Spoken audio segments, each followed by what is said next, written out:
തെളിഞ്ഞിട്ടില്ല, അന്നു നിന്റെ കവിളിത്ര ചുവന്നിട്ടില്ല. പൊട്ടുകുത്താനറിയില്ല, കണ്ണെഴുതാനറിയില്ല, എട്ടും പൊട്ടും തീരിയാത്ത പുഷ്പപ്പെണ്ണാണ്. എന്താ ഏതു നേരം പണിയുള്ള പുഷ്പേ, എനിക്ക് ഇത്തിരി നേരം റെസ്റ്റ് എടുത്തൂടെ? എന്നാ ഒരു കാര്യം ചെയ്യാം, മൊയ്തു ഇങ്ങോട്ട് ഇതെല്ലാം ഒന്ന് കഴിയട്ടെ. ഇതാണല്ലോ കുഴപ്പം. ഒന്ന് വരുമ്പോൾ രണ്ടാമത്തെ ദേഷ്യം പിടിക്കും. പിന്നെ അല്ല, ഞാൻ പറഞ്ഞ കാര്യം എന്തായി? എന്ത് കാര്യം? എൻ്റെ കൂടെ പോരുന്ന കാര്യം. എന്തോ? അല്ല, കല്യാണപ്പുരയിൽ പാചകം ചെയ്യാൻ. അത് ഞാൻ അങ്ങേരോട് ചോദിച്ചിട്ട് പറയാം. ഞാൻ ചോദിക്കണോ? അടുത്ത ആഴ്ചയാണ് കല്യാണം. പിന്നെ എന്താ?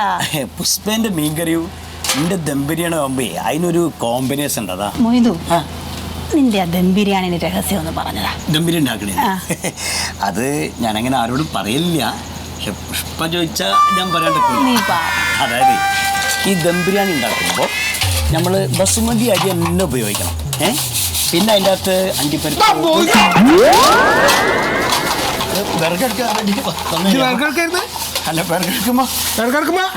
ബിരിയാണി ഉണ്ടാക്കി എങ്ങനെ ഇപ്പൊ ഇവിടെ ദം ബിരിയാണി ഉണ്ടാക്കി പറഞ്ഞ ഞാൻ കേട്ടില്ല ശരിക്കും. ഞാൻ തമാശ തമാശ ദം ബിരിയാണി ഉണ്ട് അടുക്കളയിൽ.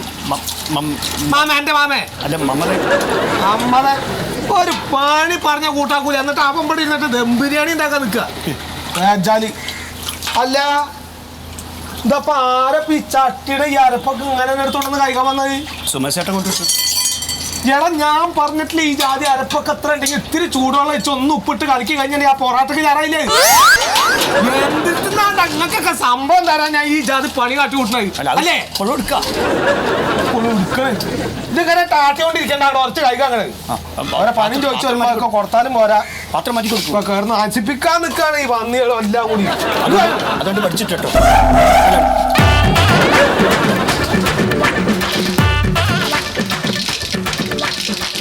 ഒരു സാധനം ഇവിടെ വെച്ചാൽ കാണുകയില്ല.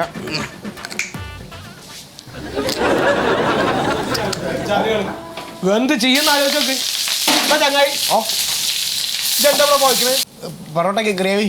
ആ പൊറോട്ട ഗ്രേവി അവിടെ കിടക്കട്ടെ. ഇജാ തെങ്ങിന്റെ കടക്ക കൊണ്ടുപോയിട്ട് ഒരു 1.5 ബേസൻ പട്ടാണിക്കടലല്ലേ അവിടെ കൊണ്ടുപോയി തട്ടിക്കണേ?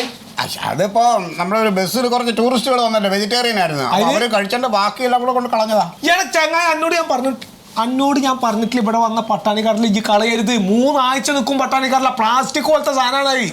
അത് ഒന്നിങ്ങനെ കഴിക്കാൻ ബേസനിൽ കൊണ്ട് പിടിച്ചൊന്ന് ചുറ്റിട്ട് ആ സവാളയും ആ വേപ്പിന്റെ ഒക്കെ ഒന്നങ്ങോട്ട് കളഞ്ഞു കഴിഞ്ഞാൽ ഫ്രഷ് ആയിട്ട് അടുത്ത കറി ഉണ്ടായിക്കൂടായി. ഇല്ലെങ്കിൽ വല്ല കട്ട്ലേറ്റിനോ അല്ലെങ്കിൽ സമൂസൊക്കെ ഉപയോഗിച്ചൂടെ? മനുഷ്യർക്ക് കഴിക്കാനല്ലേ നമ്മൾ കൊടുക്കണേ. ഇജ് വലിയ ഞായൊന്നും ഇന്നോട് പറയണ്ട. അല്ല കാര്യം എന്നോട് പറഞ്ഞ് മനസ്സിലാക്കിയത്. എനിക്കൊക്കെ ശമ്പളം തന്നെ ഇജ് അത് പണി കാട്ടണം ഇവിടെ. എന്താ കാട്ടണ്? എന്താ കാട്ടണ? ഈ 3 നേരത്തെ 4 നേരം ഇവിടുന്ന് വിട്ടു കഴിഞ്ഞാലേ പിന്നെ അതിന്റെ ഇടയിൽ കൂടി ഇവിടെ സാമ്പാറിനുണ്ടോ വെച്ചാൽ പച്ചക്കറി തിന്നാ. അത് മുറിച്ചിടാൻ കത്തി നോക്കിയിട്ട് കണ്ടില്ല. അങ്ങനെ ഞാൻ എന്തുണ്ടോ ചങ്ങായി അന്നൊക്കെ ഞാൻ പറയാ. ഇത് കത്തി കിട്ടിയില്ല എന്ന് പറയാ വർത്താനം പറയാണ്. ഞാൻ ഇവിടുന്ന് അങ്ങനെ ഒന്നും കഴിക്കാറൊന്നുമില്ല. അല്ല, ഇവിടുന്നൊന്നും തിന്നല്ല. അയക്കാറാ നല്ലോണം അറിയാം. ഞാൻ ഇവിടെ ആ ബേസല്ലേ ഒരു 10 പീസ് ചിക്കൻ്റെ പീസ് ഇരുന്നായിരുന്നു. ആ പീസ് ഞാൻ അവിടുന്ന് ഒന്നങ്ങോട്ട് പോയിട്ട് ഇങ്ങോട്ട് വരുമ്പോൾ 6 എടുത്തുണ്ടാവില്ല. ഇജ്ജ് മിണ്ടാണ്ട് അവിടെ ഇരുന്നോ. ഞാനിവിടെ CCTV വെച്ചേക്കണ വെറുതല്ല കേട്ടോ. ഞാനത് നോക്കിയപ്പോ എന്താ, ഞാൻ കുത്തിരുന്ന് ചെക്ക് ചെയ്തത് എന്താ അത് ഉണ്ടാക്കണമെന്ന് അറിയാനല്ലോ വെച്ചിട്ട് നോക്കിയപ്പോ എന്താ, ഒരു പൊറോട്ട ഇങ്ങോട്ട് എടുക്കുക, ആ ചിക്കൻ ഇങ്ങോട്ട് വെക്കുക, ആ ചിക്കൻ്റെ കുറും കൂടെ വെക്കുക, ഒരു വഴി അല്ലേ ഇതാ കിടക്കുന്നത്. എന്നിട്ട് നമ്മൾ നോക്കുമ്പോ എന്താ ഒരു പൊറോട്ടല്ലേ ഇത് ഇങ്ങനെ തിരിഞ്ഞത്. ഞാൻ എന്താ ചെണ്ടാ മന്മ തന്നെ ചീത്ത പറയാനേ. ഭക്ഷണല്ല എന്നാ തിന്നോട്ടാ, വയറ് നിറച്ച് തിന്നിട്ട് ഹാലാക്ക് എന്നിട്ട് മതി ഇവിടെ വിക്കലിച്ചിട്ടാ. പക്ഷെ നിങ്ങൾ ഇന്നെ മൂടിപ്പിക്കാനായിട്ട് നടക്കണം. അല്ല, അത് സത്യത്തിൽ അത് പൊറോട്ടയ്ക്കും ചിക്കനും കുറ്റം പറഞ്ഞുകൊണ്ട് ഞാൻ അത് കുഴപ്പമില്ലുണ്ടോ അറിയാൻ ചേച്ചി ഇനി കൂടുതൽ വർത്താനം പറഞ്ഞാൽ ഇവിടെ ഉച്ചക്ക് കൊണ്ടുവന്ന് വെച്ചിട്ടുണ്ടെങ്കിൽ ചോറിന് ആ ചോറോടെ ആ ചോറിന് പുതിയതെ ഇജ്ജെടുക്കോളോ അതെവിടെ ഈ കവറ് മുടി പൊഴിയാതിരിക്കാനുള്ള കവർ വെക്കാൻ വേണ്ടി ഞാൻ ആ ചോറും പൊതി എടുത്തിട്ട് അത് ഞാൻ കഴിച്ചു. ഞാൻ ഉച്ചക്കുന്റെ കുടുംബത്തിൽ നടന്നോ? എന്തെന്നാ ഈ ദജ്ജാല് പറഞ്ഞ? ഞാൻ എന്റെ ഭാര്യയുടെ അടുത്ത് മുരികൾ അവരുടെ കൂട്ടാനൊക്കെ വെച്ചുണ്ടാക്കിട്ട് കൊണ്ടുവന്നാണ്. അയച്ചെടുത്ത് കഴിഞ്ഞോ? ഈ മുടി ഇതിൽ വീഴുവേ. അന്റെ തലയിൽ വെച്ചിട്ട് നടന്ന തൊപ്പി എവിടെ ദജ്ജാലെ? ആ തുണിയുടെ തൊപ്പി എവിടെ? അത് 2 ദിവസം മുമ്പ് ഈ കുടല് തോരൻ വെച്ചപ്പോ അതിൽ കൂടെ വീണു. കുടൽ തോരൻ അന്റെ തൊപ്പിയോ വീട് പോയി എടുക്കാൻ നോക്കിയപ്പോ അതിനും പേര് ബന്ധതില്. എടാ കള്ള ഹിമാറ, എന്താണ് അതിന്റെ വില എന്നറിയാം എനിക്ക്? കുടല് ആട്ടിന്റെ കുടലാണ്, അപ്പൊ വില ഉണ്ടാവും. കുടലല്ല പറഞ്ഞു ഞാൻ. ആ തൊപ്പി 40 ഉറുപ്പ്യാണ് അതിന്റെ വില. ഞാൻ കുടൽമാല വിട്ടാ കിട്ടോ? ആയി കിട്ടോ? അത് ഒപ്പയിലിട്ട് വെക്ക. ഞാൻ ഉച്ചക്ക് എന്താ തിന്നാ? ഞാൻ എന്താ തിന്ന ഉച്ചക്ക്? ഇവിടുന്ന് പൊറോട്ടയും ബീഫും തിന്നാ പോരെ? ഇവിടുന്നോ? എന്താ ഈ പോയി ഈ മൊയ്തോ അല്ലെങ്കിൽ മോയന്തായി കേട്ടോ? ഞാൻ എന്നെ എന്തിന്റെ അടുത്ത് തിന്നാ ചിന്നല്ലേ എന്ന് പറഞ്ഞ് എന്നെ തടേണ്ട ആൾക്കാരെ പോയി പറഞ്ഞേ.